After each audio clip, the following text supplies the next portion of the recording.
Hello everyone. So you love them. You love me doing famous authors routines. So this is another one. This is the Ernest Hemingway one. So I hope you all enjoy it. We'll get right into this video. The main thing I did for this video is waking up with the sunrise, which was very difficult to do, as you will see. The only thing I did not do that apparently Ernest Hemingway would do is he put his laptop on like a bookshelf and would write standing up. I was far too tired to do that, and I also would have to move my books. So I figured I could do that another day. So really it was just getting up with the sunrise for a person who is not a morning person. And I'm gonna go right into that. So enjoy.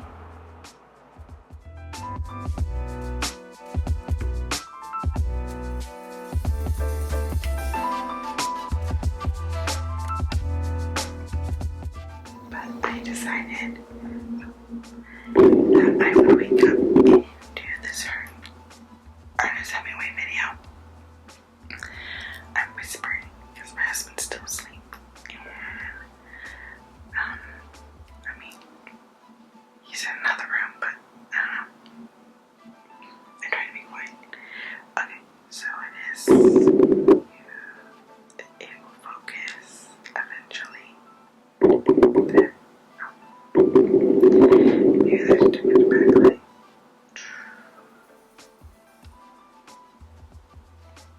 But it is.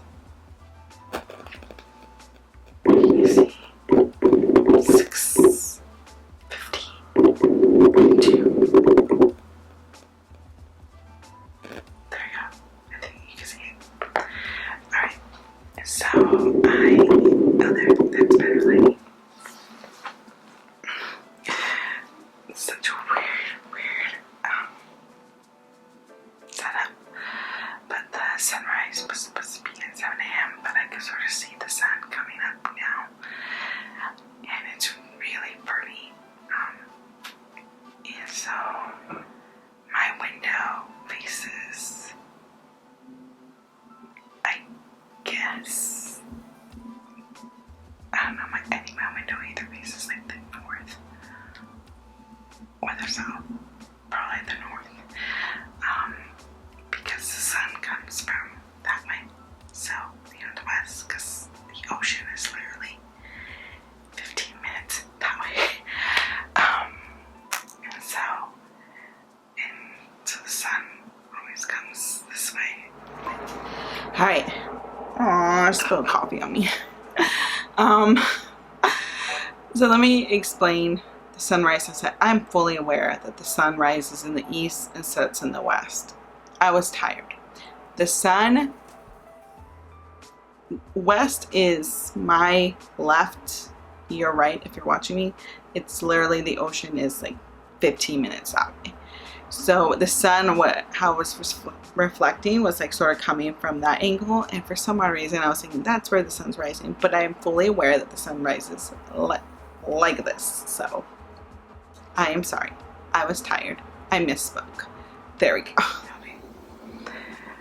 So yeah, I don't know why the fuck Ernest Hemingway did this. I'm not a morning person, and I do have a few things I gotta do later today, so I'll probably take a nap after this, to be completely honest. But let's get into some writing. I have my water. I'm not gonna have caffeine quite yet because that's gonna be a shock to my system, so I'll wait like a few hours and then I'll have caffeine. But my goal is to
Alright, it has been about 20 minutes or so.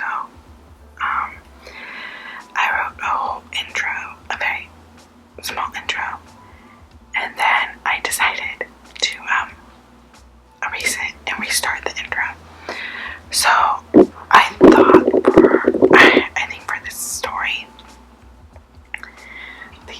it's a lot. In the first chapter, I go right into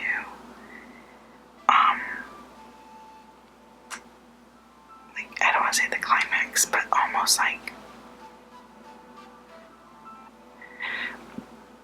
it's not, okay, I'm not gonna whisper too much now, but it's not the climax per se, but it is an intense scene, because the book doesn't have this like soft ramp up. It has this like scene, which isn't the climax. The climax is coming to terms with that scene. Anyways, I'll try to describe it more as we get on with this book. So I wanted like a nice little intro to like frame what the reader was gonna read. And I always sort of like that when the book sort of breaks the, in television and movies, it's breaks the fourth wall, you know, where they like talk to the viewer, so talk to the reader. I always thought that was always a little bit like cheeky, and I like that. So I decided I would do that for the book, and I thought originally I would do it from the perspective of the child that's born in the book, what she would say 25 years after the book, because essentially it's like her parents' love story. But then I thought that doesn't make sense, because all the intricacies of this love story, parents don't always tell their kids, you know. So then I thought, what if it's just like the universe, and maybe we'll call the universe Aphrodite or Venus, so the goddess of love, and it's love telling the story about love, and then asking the reader, what would you do, like, not what would you do for love, but would you put in the work once you've had love, like put in the work in the relationship.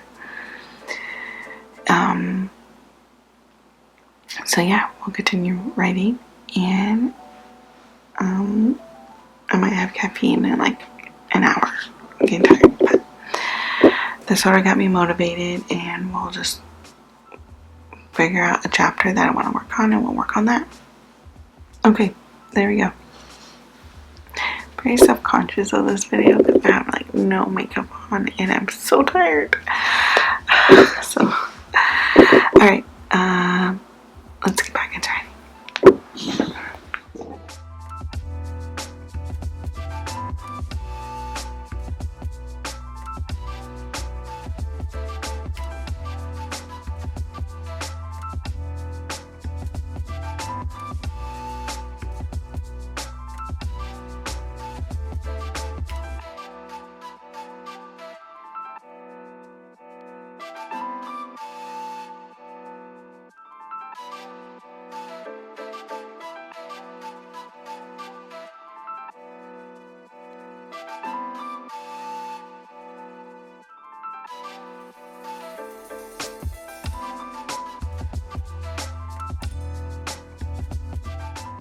Real quick, checking in.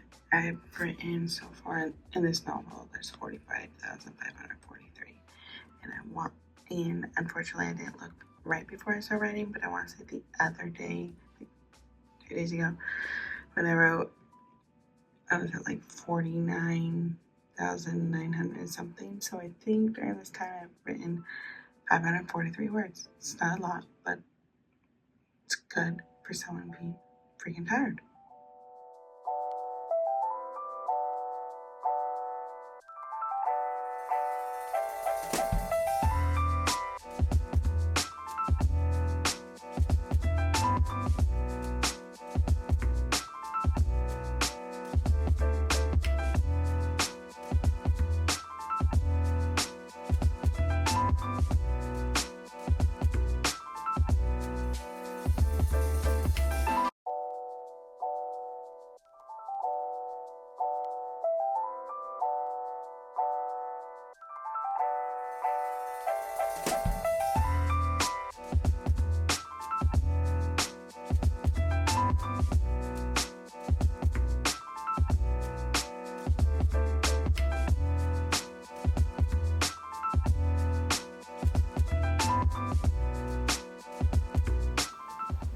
Okay, so I've been writing for about an hour and 20 minutes, I want to say.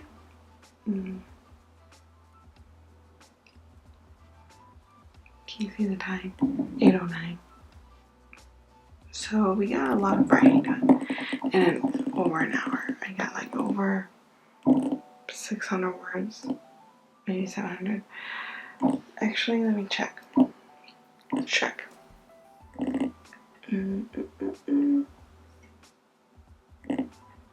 Yeah, I got about 600, like probably 650 words, which I know to some maybe it's not a lot in an hour, but for me that's a good amount of focus time. Part of me is like, let's just continue on, but a part of me is like, I got up, I did this, good job Nicole, but I do definitely think I want to go back to bed for at least another hour and a half. Like I said earlier in this video, I do have to volunteer with kids later, and I want to be a little bit more awake for that. But about the book, so I was working on, like, there's this summer month period, June to August, early on in the book, where the characters, they go from being happy, and then 4 months later to the guy having an addiction problem. And I wrote it that way because addiction sometimes doesn't happen like slippery slope, but sometimes can be so subtle and then it pops up. But I wanted to give a little bit more context, so I'm like setting the scene for the 3 months leading up to the sort of major break for one of the characters. of the actions he's taking leading up to that. And so just sort of writing that. It is fun to write a little bit from like experience.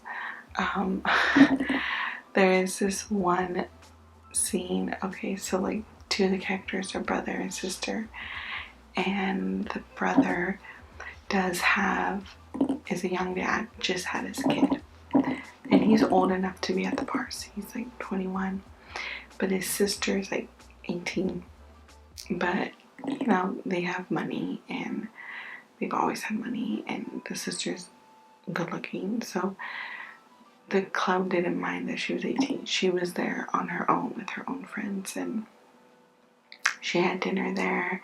She wasn't trying to party. She had dinner there, and then the restaurant became a bar, and they just didn't kick her out. They just let her be because she's not causing a scene, which is very true. If you are young and pretty, they're not going to kick you out unless you're causing a scene. So she's there, and she sees her brother, and her brother is not with his girlfriend.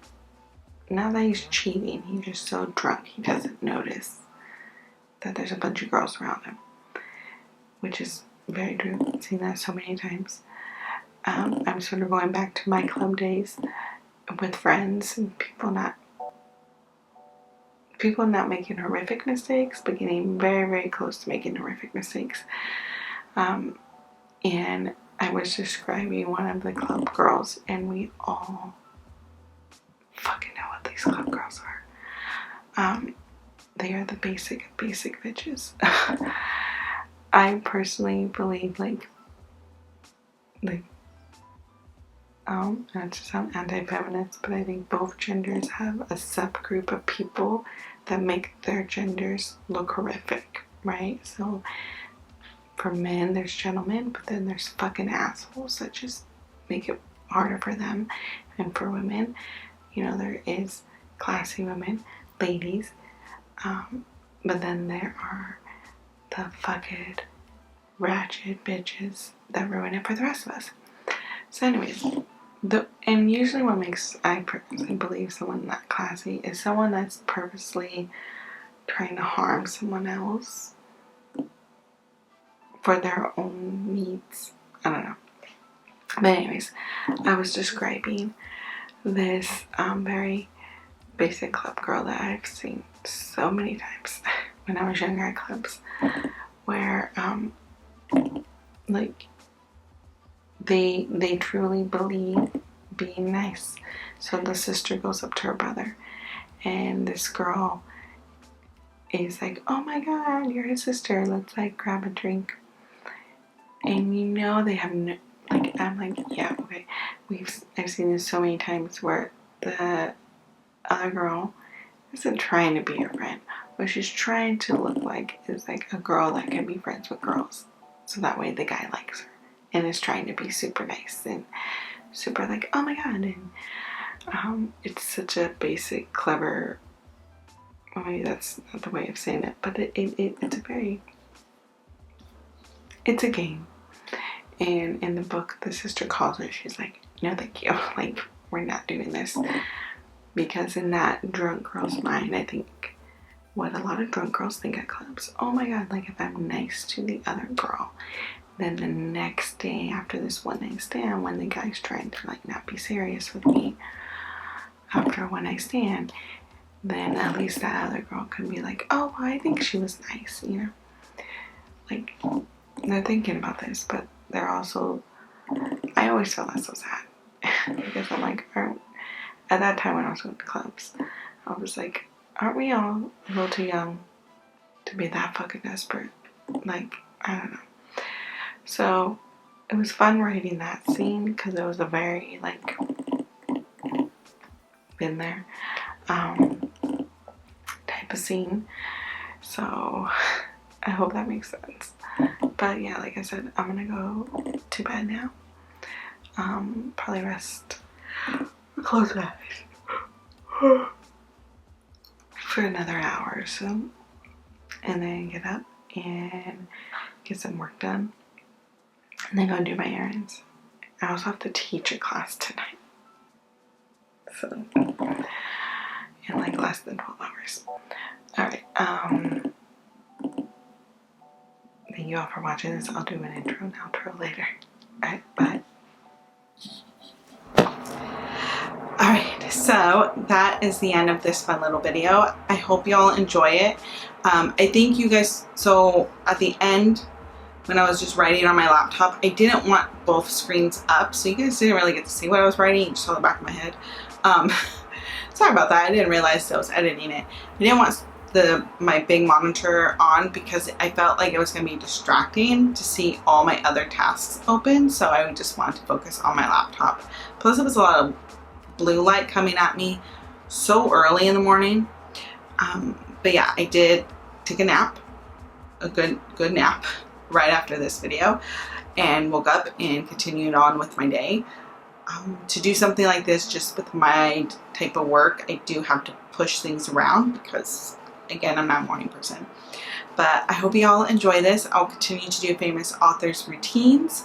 I try to pick authors that I think y'all know and the routine isn't crazy. But like I mentioned in a lot of other videos, a lot of authors, when you ask them what their routine is, they don't have one. It's very hard to find it because every author is, you know, they're a creative person. They're writing a book, and so their routine is what they feel like that day. So while you're watching all of these famous authors' routines, if you're writing a book like I am, or writing some poetry or short stories or whatever, you're creating some written art, do realize that you don't need to do a specific routine. Just do what feels best to you. Alright, that's it for now. I hope y'all enjoyed this video, and if you did, don't forget to subscribe. And I haven't asked that in a long time. Don't forget to subscribe. And of course, you can follow me on Instagram and Pinterest. See you around. Bye.